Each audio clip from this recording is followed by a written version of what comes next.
Okay, in the foundation layout section, we have learned about the naming of the footings, the footing size, the depth, all that. And so I'm not going to go over them in huge details in this time, but what I'm going to do is a small recap. So the naming of the footings is that F is for single foundations and CF is for combined foundations, and F1 is the first foundation, F2 is the second type of foundation, F3 is the third type of single foundation, and CF1 is the first type of combined foundation. Since we only have one type of combined foundations here, so that's just CF1. If we had two types of combined foundation, there would have been CF1, CF2, and if we had three, then it would have been CF1, CF2, and CF3. You get the idea, right?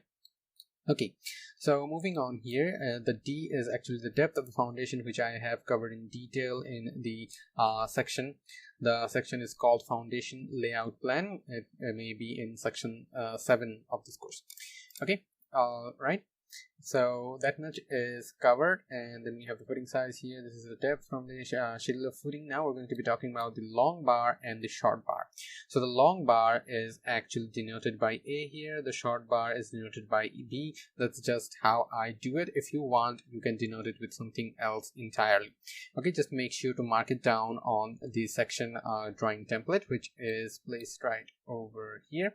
There you go. The A1 is representing the A1 bars, meaning the long bar, and B is representing the short bar, so this is B1.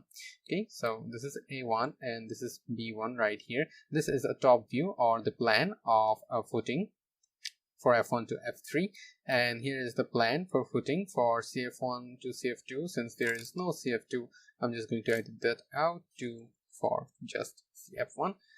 Okay, there you go, that's edited out. Plan footing for CF1. Okay, so if we move back here, there we go. So F1, F2, and F3.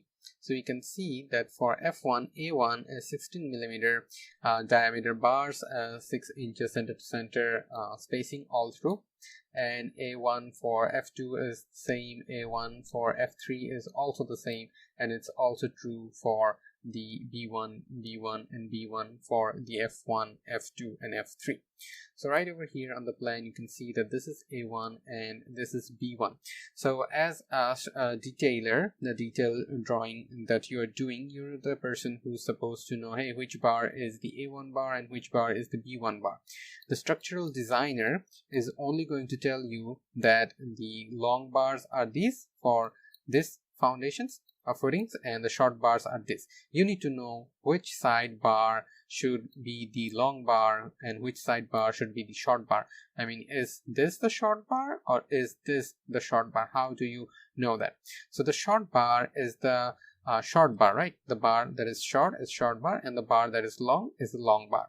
So here we can see that A, this dimension A, is bigger than the dimension B, meaning the long bars are supposed to be placed in parallel to this A dimension, right? So this bar is A1 bar, and that's why we'll specify it as A1 just like here, and then B1 is the other side bar, the short bar, because this bar is short. Now, how do they place these bars? So here we have given an arrow, meaning that these bars will be laid in this direction. Meaning, if I do an offset of 6 inches, you'll understand better. Offset of through 6 inches, there you go. They'll be laid in this direction. As you can see, the A1 bars will be laid in this direction. This is what this arrow is indicating, that this long bars is laid in this direction. And sometimes these long bars are also called short direction bars, because these bars are being laid in the short direction, because this direction is actually matching the direction of the short side. Okay, all right, let me just delete all of this. We don't need to give all of that accurately, as this is just a template to give the idea of how they should be placed in actuality after reading the column, the foundation schedule. So the foundation schedule is the main data source, and this template is just for reference for laying down the bars in the right direction, or to know which side bars should be called A1 and which side bars should be called B1. because here we're just getting the names A1 and B1. We don't know which direction is A1 and which direction is B1. That's where this plan view comes into action, and this plan view is where the field workers are going to know that this A1 bars are the bars that are supposed to be laid down in this direction, and B1 bars are the bars that are supposed to be laid down in the other direction. So that was for the plan of footing for F1 to F3. And if you look at the CF1, meaning the combined foundation, you'll see that there are two types of bars, two types of long bars, A1 and A2. Similarly, short bars are two as well, B1 and B2. So these are the bars. The A1 and the B1 are the main bars, as you can see, the 20mm diameter bars, 6 inches center to center all through, and they're supposed to be placed at the bottom. That's why the bracket says they're at the bottom. So right over here, A1, as you can see, is placed beside A2. Also B1 is placed beside B2, because this is the plan view. This is not the cross-sectional view.